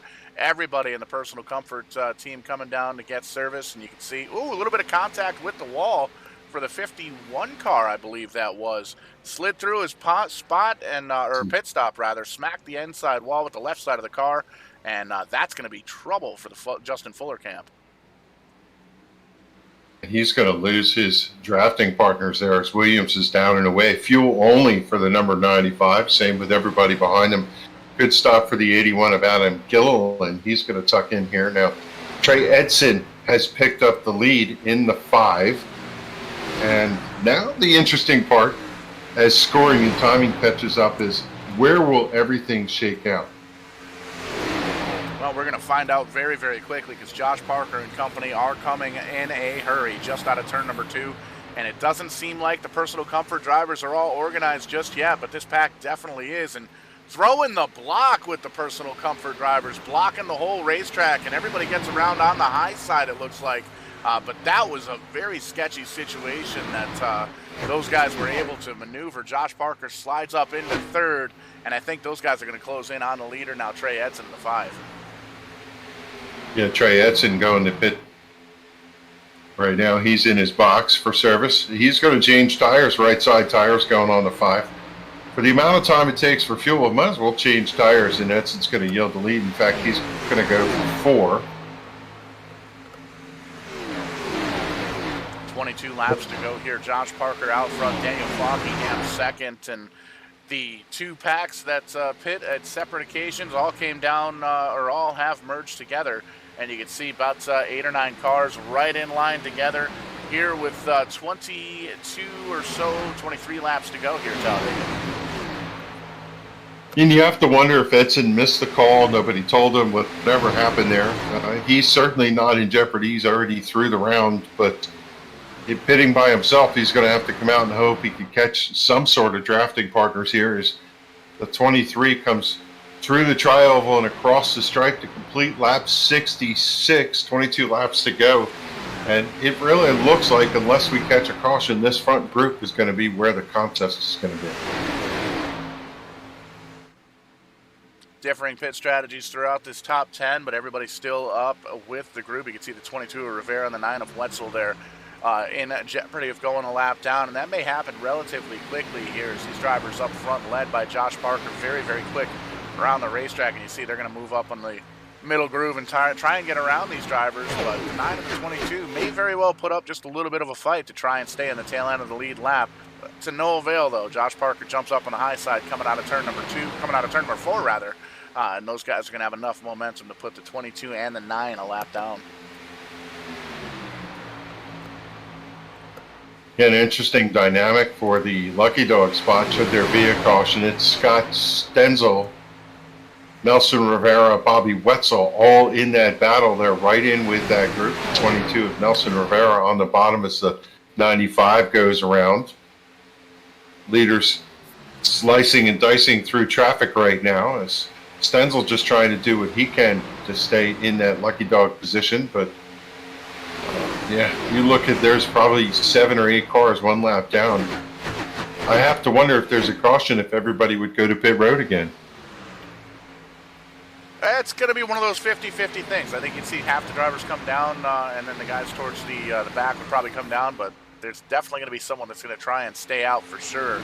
And we can see the top 4 cars pretty much nose to tail. Parker, Falkingham, Mohica, and Comstock. And then the personal comfort drivers trying to get lined up and make themselves a little bit racy there. You've seen the 95 and the 81 kind of peak on that outside. Brian Macklin there as well in the number 30 car, just closing back in on the back bumper of that. And you can see Chad Coleman just a little bit off the pace. He's kind of halfway between these front two packs, but he's got Byron Daly in the 33 car leading that charge with that second pack of cars. And I think they're going to end up having to pick up Chad Coleman, get him back up towards the front. Basically what happened is when everybody went to pit road at different cycles, it has broken the pack up. There's like 4 or 5 distinct groups, and I have to wonder if this other group is being led right now by the 33 of Byron Daly, who's laps down. He's towing the 9th place car of Jeff Hollingsworth in that group, and they can see the lead pack streaking through 1 and 2, but I don't think they have enough numbers to be able to track them down. You're right, and at this point, you're seeing a couple of drivers jump up on the high side to try and make it happen. You see they did catch up with the 38 car of Chad Coleman, and Byron Daly has worked with that 38 car, so he's going to get right on the back bumper and try and give him a push, but nobody else behind him wanted to wait for that little hiccup. So a couple of drivers jumping on the high side. Going to be losing a lot of ground here in this pack as they go side by side. The 44 was going to jump down there and join in that fray, but he stayed out there, it looks like, maybe to help Jose Gonzalez come through as they go around the 63 of Stenzel. That's going to be helpful for Gonzalez to get another one of those drivers that's 1 lap down. And you can see the 97 Hollingsworth goes up to the front of this pack, currently scored in 8th, and there you can see single file, but they're almost a full straightaway back from this front pack. You can see there's that Transervice ride of Brian Macklin. The 9 and the 22 of Wetzel and Rivera have held on with this lead pack. They're a lap down respectively at this point, but still right up there with the leader. You can see there's the other Verizon car, the number 12, right on the back bumper of Kevin Brown in the 93 car, getting ready to go 1 lap down to the leaders, and Josh Parker goes up to the middle of the groove, and in turns 1 and 2, going to get more cars 1 lap down, more good cars, fast cars 1 lap down. And this changes the dynamic of who's going to compete for that position, but it also changes the dynamic of this front group. Now you get some drivers in there who are laps down, but can alter the way that the draft is played up in that front group. It's not the top 4 breaking away, and that's going to make it interesting to see who's a player. So, for example, 22 of Rivera is right there, but with the 12, will the 2 of them try to do something? They're really competing for the lucky dog at this point. And it adds an entire other dynamic into this race. It's having these races inside of a race is what makes Talladega so interesting. You've got drivers battling for the lead, drivers battling to get up with their teammates, drivers battling to stay on the lead lap or potentially be the first car 1 lap down. And lots of different things to follow, and everybody right now following that 23 car, Josh Parker, Interstate Batteries, Bud Light up in the front. As the field heads down the back straightaway one more time, this front group is kind of single filed out. They've got the 12 of Simley looking to see if he can jump in on that group. Wetzel, with the damage to the back of his car, is dropping off. And if we look back behind them, the 38 of Chad Coleman is just getting slammed by the 33 of Byron Daly. They're doing everything they can in this group to see if they can track down that front group. And I have to believe they might be making a little headway here. Yeah, they're about 6.5 seconds or so back in this second pack, and you can see really trying to get all over the back bumper is that 33 car, and everybody else just letting the air kind of flow over the cars, and that's the way to do it here at Talladega if you're going to try and make up some ground. But you can see that front pack as well. You can see there's a really good shot of how far back that second pack is. I think they're going to need a caution here with just a little bit better than 15 laps to go here at Talladega. I think they're going to need a caution. Yeah, 6.7 seconds back behind your leader is Chad Coleman in that number 38. We'll measure that distance when they get back to the line, and that'll tell whether or not they're gaining or not. The car drifts up a little bit in turn 4. You try to way around the racetrack there. Chad is on that yellow line, but we'll see where he ends up here when they come across the stripe and timing and scoring updates whether or not he's gaining fast enough. One driver heading in the wrong direction is that number 5, Trey Edson, last week's winner, the winner before that as well. They're just coming off of back-to-back wins recently. The number 5 car going a lap down to the leader, Josh Parker. Tough break because that 5 car very fast here at Talladega, but not able to have the luck that he needs. And a lot of time here at the Super Speedways, luck plays a lot bigger factor than anything else. 6.6. It was 6.7, a tenth of a second. I think you've got that one nailed, Paul. He's just not going to go fast enough to be able to catch that front pack. He's going to need a caution if he's going to do it. It's 6.6 seconds back last time by. Now they come across the stripe. It is 6.8, so he actually lost a little time. So I just think this second group, they've got to do something where caution is going to put them in the mix again. The only other thing that would work out well for that second group is if the first group started to get a little bit racy earlier than the last 4 or 5 laps here at Talladega. We're coming up on 10 laps to go, so we might start seeing some moves, but I think it would have to happen within the next couple of laps. That front group would have to split into 2, potentially 3 different lines, and I think at that point, that second group, if they stayed bumper to bumper, they might be able to catch up with this front pack, but I think you're right. The other option that would catch them right back up is a caution flag, and we've seen that happen with less than 10 laps to go at Talladega, so we'll see what happens working lap number 76 now. Many cars are in this lead group, and I suspect that sooner or later people are going to run out of patience and try and push the button a little bit. We could potentially see a mix-up here. I'm looking at Parker. What a great job he did on pit road to wrestle away the lead here. He's our 6th different leader here tonight. Falkingham has led 42 laps so far. Next closest to him is Fuller and Williams leading 6. Edson led 1 lap earlier before he got off the pace here, and so far it's been about 10 laps or so for the 23 to be out front, but you have to believe that Falkingham, this is the first time he's been in that second position. He's got to be doing his homework to see what he could do to make that pass. Yeah, right now he's trying to see where that 23 car's faster, where he's slower, where he might be running on the racetrack, and it's really difficult. I think any other driver in front you'd be able to kind of guess their moves, but Josh Parker, very unpredictable. Lots of different racing strategies, lots of different racing. He's raced on Xbox, on PlayStation, on computer, all the different racing titles throughout the past almost 20 years at this point. Been around as long as you and I have here in the sim racing community, and lots of different strategies up the sleeve of that 23 car. So I think it's going to be a tough road to hoe for all these drivers to get around that 23 Camry. Yeah, I was looking at a stat today that I wasn't aware of. 20 top 5s for Parker so far this season out of 31 races. He matches Daniel Falkingham in that department. I was not aware that he had done that this season. The two of them leading that race over Gilliland and Daly, who have 18. King has 16 top 5s, but that's like a 64% record of top 5, and you know how fast these guys are at SIM500. So certainly we have not seen flashes of grandeur when it comes to wins, but it just stands to reason when you look at that stat that Parker's been there all season long.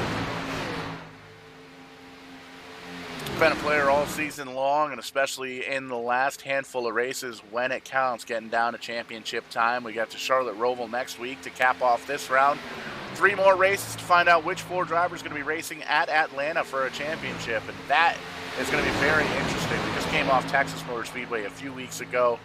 Very similar, a little bit different, but very similar to the Atlanta Motor Speedway. It's the 1.5 cookie cutter track, and these drivers all voted before the season started where they wanted the championship race at. They swapped out Phoenix for Atlanta, and I think that's going to be a really, really good race all the way around. There you see Justin Fuller going up to block Josh Parker. Tim Terry was here. He'd point out those guys do not see eye to eye very often, so taking a quick little jab at the 23 car, but they get down and around. Less than 10 laps to go. It's still Josh Parker up front. And you got to take the spotlight and shine it on the drivers sitting right now in the 4th and 5th position. For the two of them, mission accomplished if they can get out with the top 5. Comstock and Josh Williams came in below the fold. Both of them are having good nights here, when in contrast to Gonzalez, he's laps down. Fuller just went a lap down, not going to get a good finish. These two need to make it to the finish line and either finish in the top 5 and take away those points, or see if they're going to get that $100 and lock themselves into the round of 8.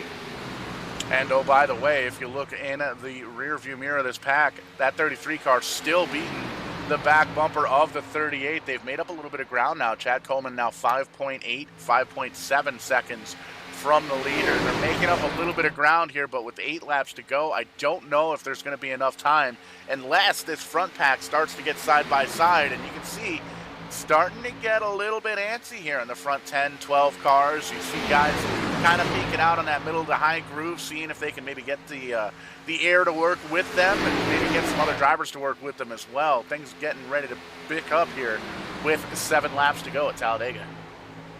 Oh, Kevin Brown. Kevin Brown sliding off to the inside. Will we draw a caution here? And yes, caution going to come out. This, as they say, changes everything. This is going to be big. You might see some drivers. You're definitely going to see some drivers on pit road. You're going to see some drivers stay out here as well. But we'll pull up the Kong Beer Bong instant replay and take a little look-see here and see what happened to that 93 car and back it up just a little bit. And we can see we're going to focus in on the 93 with the rainbow hood. We backed up just a little bit too far here, so we'll back up. Live TV. This is how it works. But we'll back it up here and we'll give you the shot again. Take a look at that 93 car right in front of Justin Fuller in the 51. Gives him a shot. Gives him another shot in the back bumper, and that's a little bit interesting. Definitely a big hit for that 93 car of Kevin Brown. You can see black smoke coming out from underneath that car, and not even really able to get it under control. Slams into the outside wall. I want to take one more peek at this from the cockpit view of the 51 car, because it's definitely a close scenario here. Take a peek. You can see the 51 right on the back bumper of the 93 underneath the yellow line. Interesting dynamic. 51 still one lap down. That's American. Yeah, some may look at that and wonder what that was about, whether he just didn't want to lift, or, for been in that position racing for the lucky dog. You wonder why someone races that hard, but you could see the 22 right in front of you, and you've got to get there. You're not going to lift at this stage of the race. 100%. We can see the leaders up front, at least for the front 10 or so, have all driven by the entrance to pit road. It doesn't look like many drivers going to come down. Bobby Wetzel going to be the first to come down, multiple laps down, I believe, in that number 9 car from earlier incidences. And a few drivers towards the back of the pack going to come down, potentially knock out some sheet metal damage, maybe slap some tires on and see if they can make up a little bit of ground here. But caution with 5 laps to go. Josh Parker out front, Daniel Falkingham second, Pedro Mojica, David Comstock, and Josh Williams currently the top 5. And the personal comfort for Justin Fuller went to pit road. He's filling the car with fuel. I would imagine they're doing a little service to maybe fix some of the damage of it. If he goes out and away, ends up being the last car on the lead lap, he'll be 33rd. The best he could do is 24th, but his service is complete and he's heading back to the racing surface. We're going to get the restart here with probably about 3 laps to go here. Been a relatively clean race throughout the 83 laps so far here at Talladega. Just a couple of quick cautions, single car incidences, and one of the things we made mention earlier on here, Kevin, we haven't seen the big one yet here at Talladega, and it's odds are good. Odds are good. We're going to see that big one. Everybody getting down to the final 5 laps or so, especially being down in the single digits, and everybody getting real racy. You've got essentially personal comfort versus the world up here in the top 10. Those drivers all lined up, working together. Josh Parker, Daniel Falkingham, Comstock, Mojica, all these drivers working together. Chad Coleman's up there in the top 10. Glenn Campbell in the 44 Transervice car, he's up in the top 10. Currently scored in at 10th right now. Tyler Dalton in the 19. I don't think we've mentioned him all night long. He's right outside in the 11th spot. So Lots of different names throughout the top 10, the top 15 drivers, some teammates working together, and some not teammates working together. This is going to get interesting.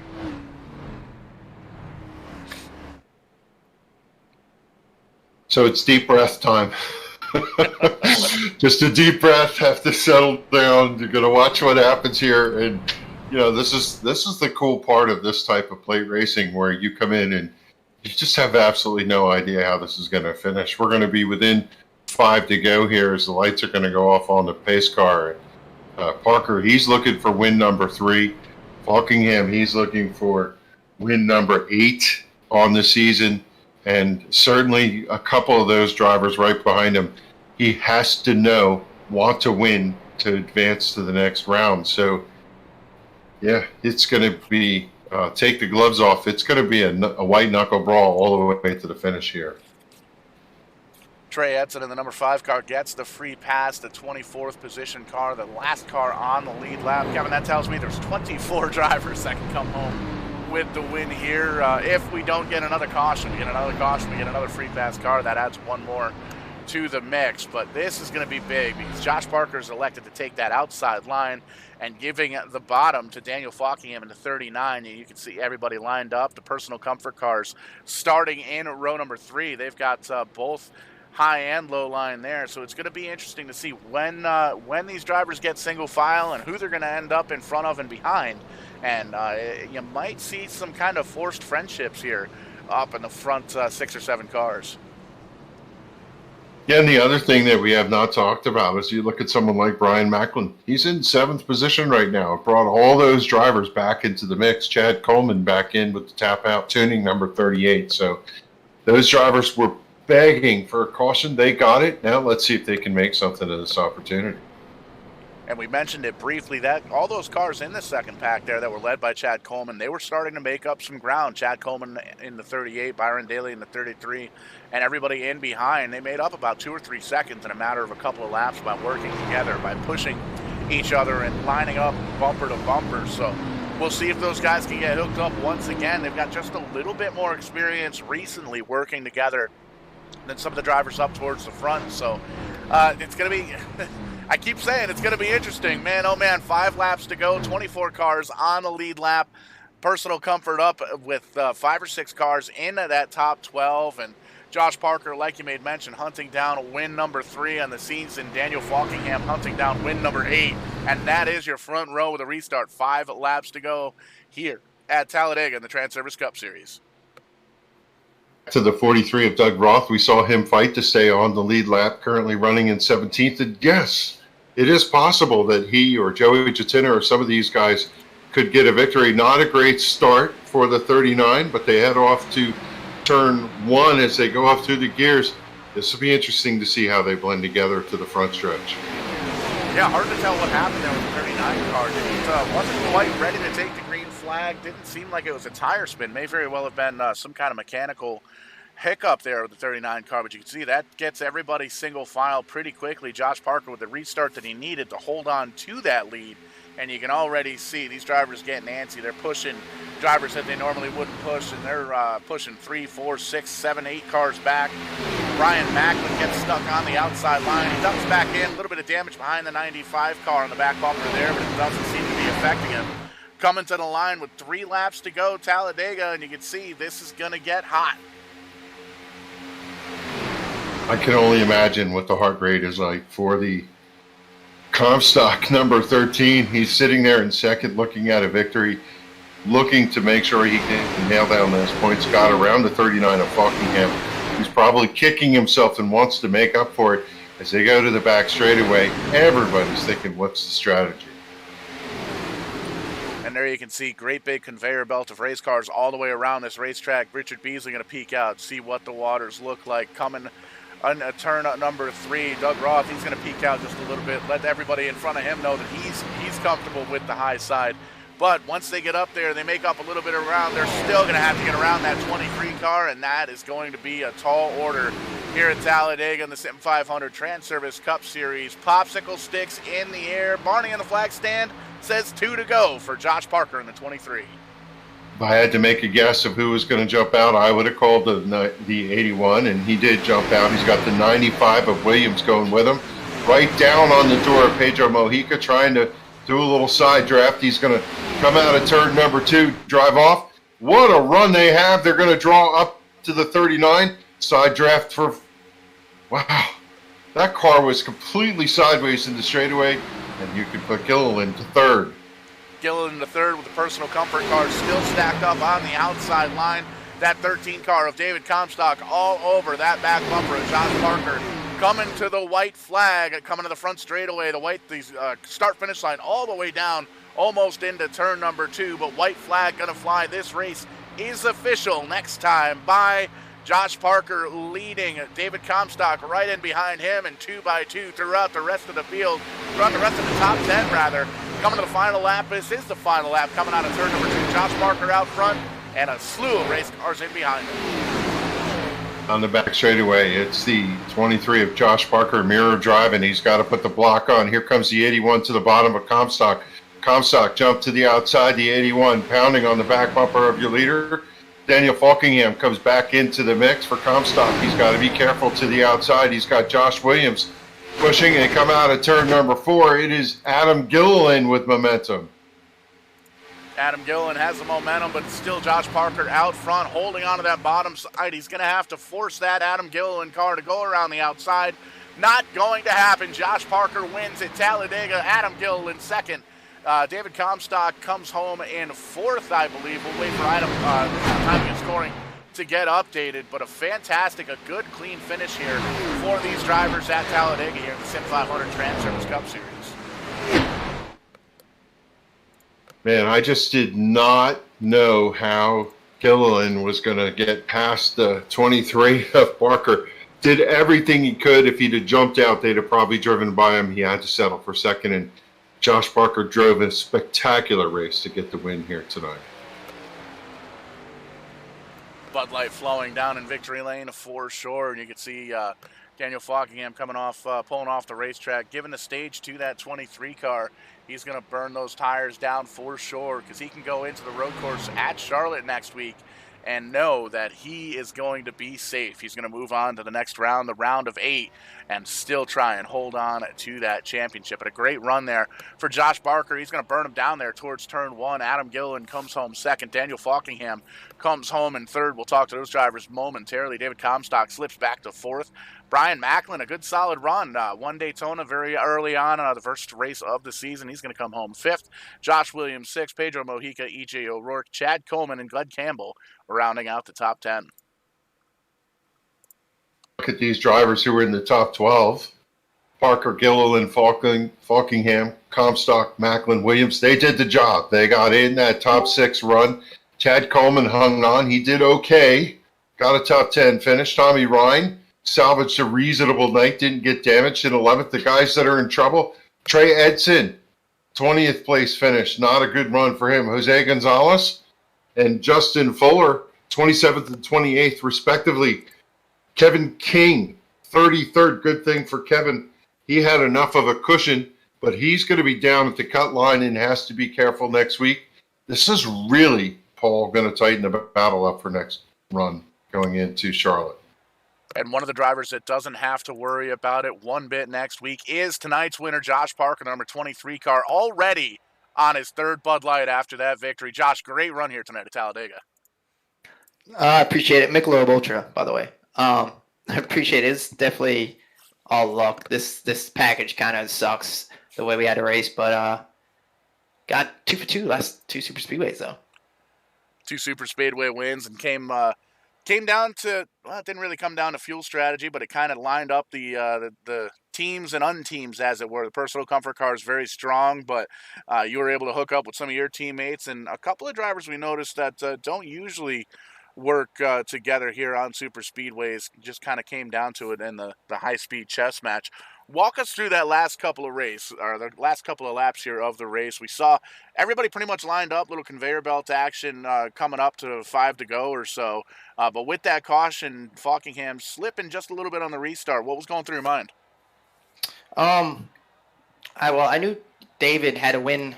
Pretty much, he doesn't have to win, but It's going to come down to it for him to win, and I knew he wanted to, kind of lock himself in the next round by virtue of that. So I saw him back up a little bit, so I decided to back up to him so we didn't get a mega run. And luckily, when he did, he moved up, and Adam went low, which saved me. And I just had to block Adam. I knew he wasn't going to lift. So, the only thing was to hold the bottom and see what Adam was going to do. But I think after one of those pushes off of 4, he kind of got me out there a little bit too much, or if he got side stuck, I couldn't really tell. But the bubble in between us ended up getting there, so he wasn't able to suck up to me coming to the checker. So I got lucky. I was just worried that he was going to stay glued onto my back end and just go to the top on my right rear quarter panel, come to the tri-oval, and I would really have nothing else to do.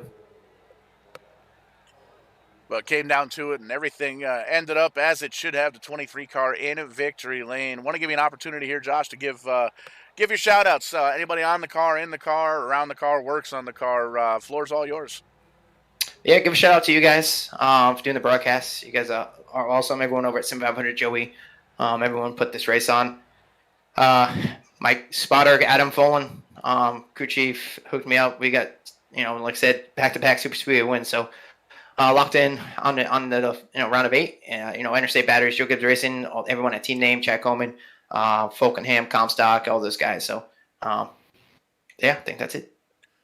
And the big question on everybody's mind here, Josh, $100 to win at Talladega. How much Michelob Ultra is that? I've been doing this new Casamigo thing, so I think I might buy a nice bottle of Casamigos and watch this race.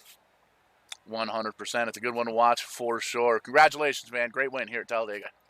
Appreciate it. And slide it on over to Kevin England, who's caught up with the second place driver, Adam Gillen, a little bit further down pit road. Second place, Adam, I know you wanted to win this thing tonight. What did you need to do to get by Josh Parker on that last lap? Maybe another friend behind me. It was tough up there with Josh and his whole team up there. We did a really good job. Josh, EJ, Macklin, all of us up there, we did a pretty good job, I think, being able to break them up because it was looking like a 1 through 6 or 1 through 5 finish there for him for the longest time. I had a tandem going with Josh, and to be honest, I probably could have made the move to try to win the race. I was worried, though, with going to his outside that he might use me up and stuff me or something just because, you just got to kind of expect that, coming to the line at these races. Really with the point situation, I really just, it would be nice to win, but I couldn't afford to put myself in a spot to get wrecked. So we settled there for second. Obviously would like to win, but, the packages kind of lend to this kind of racing nowadays. It's really hard to get stuff going and really hard to get that second line forming. So that's why you saw quite a bit of single file racing tonight. But nonetheless, I was happy to get a few of us up there and break up that little team bunch there. Yeah, it's so hard when you have team orders to go through that. But you were the first one to jump out of line, and you got that push going through 3. I really thought you had enough momentum. Was the 95 able to stay with you, or it just dropped off and you figured you better jump back into the bottom line? Well, so the original run we formed, we got all the way up to about third, and I got clear of Daniel. And then unintentionally, I gave myself a really big gap to David, kind of watching what Daniel and Josh were doing. And I got a massive run off turn 2, and I really think that if David didn't block that, which he probably needed to do, if he didn't block that, I think the momentum was there to be able to not only get to his quarter panel, but probably get to Josh's if he didn't throw a massive block. Josh. Then Josh got hung up with David when I made the move to the bottom. It was back to 2x2 behind us. So that's just how it goes. So it goes. A good run tonight. Got a podium finish. That's the job well done. I know you would have loved to have the victory, but coming third into the points going into that final round, it really is at this point about getting through the round of 12, right? Get to 8. Yeah, no, they don't pay the championship at Talladega. So, obviously, I think that's a different situation if that's coming to the line for something more meaningful. I just really needed to get out of here with solid points. I think we were 23, coming into the night above the cut line. Didn't get as many stage points as I'd like. So it was nice to make up for that with a second. We should be looking good going into the Roval, barring I'd have to look at the points, but I think we're going to be pretty good. Sometimes people feel like these races are following the leader, but this one was pretty eventful, don't you think? It wasn't, after watching the Coke race and a few other races this week, it wasn't as bad as I thought it would be. But like I said, it's just this package. They've got to do some work on it. Whether it's the side draft is too strong or the bubble, or it just we can't overtake the bottom. They've got it right now to where the bottom is just so strong. Whereas in real life, you see them jump up top, and then if people want to get formed, they can go to the bottom and make stuff happen. Where everyone just goes to the bottom, and you can't make the top form. So it's a real big effort, and you have to have a big group of guys that know what they're doing, and that's the only way to make anything happen. Yeah, still, we saw you come from the back to finish second, and I think that's a pretty good effort. You should be happy with that. Who helps you get the job done there, Adam? Yeah, no, just as always, got to thank Scott Stencil and Personal Comfort for all the support this year. Really would like to get a few of us into the next round. Probably get a Personal Comfort car, the championship. I got to thank Gary Mersh Trucking for the continued support all the years. Everyone back on the team. And certainly not last, you guys at Vidane TV for all the coverage this year. Looking forward to seeing the stretch run here to the championship. Yeah, thanks for taking the time. Enjoy the recap. I know you guys have a blast doing that, and good run tonight, Adam. We'll see you next week. Thank you, Kevin. Have a good night. I'm going to turn and talk to our third place finisher. Let's see if we can get Daniel Falkingham in. And I think, Daniel, the win for third was probably a 10th. It was so close, it was hard to judge. Yeah, it's a few thousands from what I saw at the end of the ticker board, but yeah, that was great. But first off, before I say anything, Chad Coleman, David Comstock, Josh Parker, Pedro Mojica, Byron Daly, Richard Beasley, Doy Woods, Kevin Brown. If there's anyone I'm missing, I'm sorry, but I'm so proud of every single one of them for all the teamwork we did tonight. We've executed the pit stops really well. I mean, we've lost out on a few of them at the end of the race, but our pit stops were amazing. Our strategy was really good, and that allowed us to have one of us win the race. So I'm proud of every single one of those guys. So congrats to all of us for getting the good finishes. I know some of them wrecked out, some had late issues, but I'm so proud of every single one of them. Anyway, to the race. Yeah, that was a tight battle for third. I knew that Adam and all the Aftermath guys were going to come up with a plan to try to get around us. They were coming with a run, and yeah. And I felt like with Josh and Adam pulling away for the win, with me and Comstock side by side, I thought Adam and Josh were going to wreck or something, and I was going to be in a pretty position there, maybe steal the win from them. But yeah, that was a good battle for third, and most importantly, we came out of Talladega with a top 5 finish and even more points to go to the Roval to hopefully lock ourselves into the round of 8. I have to ask you the question. I don't think I can get out of here without it. What happened on that final restart?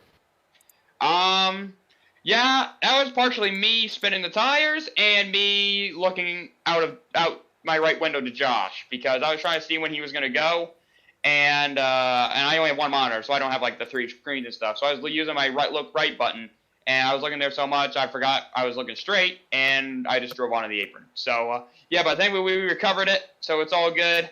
And thankfully we didn't make a fool of ourselves. I think we already did, but not make a bigger fool out of ourselves. So yeah, on that Friday it was all good. Just a little scary on my part, but everything other than that, it was all good. I was wondering if you were being polite pulling down the apron because you didn't have the speed there, but now I know you were not paying attention. I didn't have the speed. That's a question if I didn't have the speed. But I mean, David was in a pretty precarious position with him stuck on the outside, and I know the outside ain't really good if there's like no cars up there. So we wanted to try to get all of us in line so we could all work together at the end of the race. And then our plans got a little bit foiled on the last lap, but still, we were all able to come home with really good finishes. So thankfully, it didn't foil us too much. Yeah, Pedro finished 7th tonight, but he seemed to be your wingman all night long. Yeah, Pedro, he was good at pushing, giving me the pushes when we needed to on that last stop for sure. He was right there with me all the way to the end. I know he got trapped boxed in there with the side draft and stuff. The side draft is so strong. He got boxed in behind me. So, I mean, he's not running for the playoffs. He's just out here to win races too. But thankfully, he can be all right. I think we can all be satisfied with where we finished with me, Pedro, David, Josh, and Chad. I know Byron and Beasley and Kevin had rough finishes, but I think we can all be satisfied with how we ran, though. Next week, the Roval, and then we march on to the rest of the season championship. What do you got for next week? I love the Roval. We're going to try to go 3 in a row there, but I know how good of a road racer Kevin is, and I don't know what the points are going to shake out, but I feel like he's going to be in a must-win situation. So, The Roval, I think your guys are going to be in for a good show next week, but we're going to see if we can go get another win, build our bonus points for the round of 8, because I know there's some pretty tricky tracks in there. I do love the Roval, like I said, trying to go 3 in a row, but I know that's going to be a tall task. So, but if we can just get out of there with a solid, good finish and just move on to the right round of 8, I'll be satisfied. And next week, a timed race, so you got to keep it on a racetrack there, Daniel. But I suspect we won't have a problem with that. As smooth as you were at Watkins Glen, just hitting your marks. It's going to be interesting to watch this Roval race next week and see how that plays out. Congratulations on a podium finish. Who helps you get the job done here, Daniel? Yeah, I got to thank First Aid Bay Lobs 207 for all their support for me. I got to thank Joe Tina and everyone who runs the show at SIM500. I got to thank Transervice for sponsoring the series. Got to thank you guys for putting on the broadcast. You guys kill it every single week. Again, shout out to everyone at Team Name for working so well tonight. Got to thank, special shout out to Bill Schoonover for picking me for the team challenge. I know we wrapped that up a few weeks ago with me and Josh, so very fitting we could finish top 3 again this week. So thank you to him. I got to thank all the fans who watch us each and every week, and thanks to everyone who comes out and races each and every week as well, and thanks to my friends and family for watching as well. There you go. He's leading the points, I would imagine, once we get into the next round by virtue of his finishes and consistently having an outstanding season. Let's see if we can put it together next week. Good luck, Daniel, in your quest for the championship, and thanks for taking the time to say hello. Appreciate it, Kevin. See you guys next week. So, Paul Strickland, we were not disappointed by this event here tonight at Talladega. It's always fun to watch these tracks and see how they play out, and outstanding effort by Josh Parker to hold off that field. 100%. He climbs on the point standing all the way up to 3rd place after making up 5 spots last week. Daniel Falkingham still out front. Adam Gillen in 2nd. Brian Macklin 4th, right behind Josh Parker. Trey Edson dropping a couple spots back to 5th. Tommy Ryan 6th. Chad Coleman up to 7th. And Kevin King back 5 spots to the 8th position. Actually, just like Daniel Falkingham just said, that puts Kevin King in a must-win situation next week to try and get into the round of 8 and then on further into the round of 4. Just a handful of races left for the season at the Charlotte Roval next week.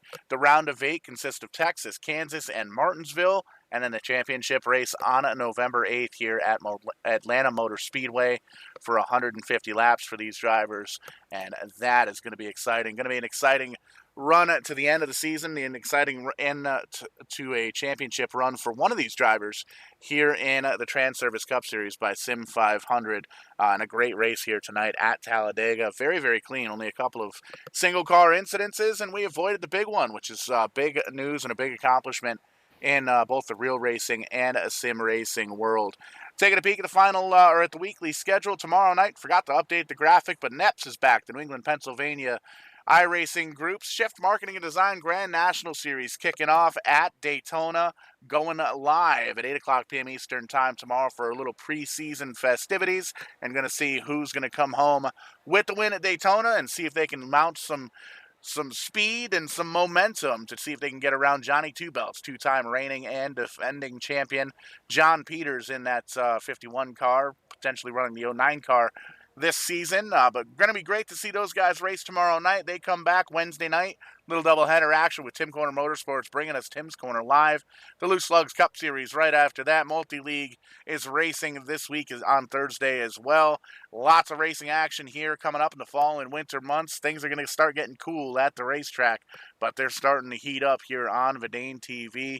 Action-packed month of October. November is action-packed as well, and lots of big-time stuff coming up here in the next couple of months. So be sure to tune in to the social media outlets, Facebook, YouTube, Twitter, TikTok. We're on all of them. Check it out. We're over on Twitch as well. Shout out to everybody that was watching on Facebook, on YouTube, on Twitch, and be sure to get that subscribe, the like, the follow, all that good stuff so you can get caught up on all the Verdane TV sim racing news. But that's going to wrap things up here for us at Verdane TV, the Transervice Cup Series by SIM500. I'm Showtime Paul Strickland Jr. alongside Kevin England. Thanks for coming along for the ride. We'll catch you on the flip side. When we do, we're going to be doing it live.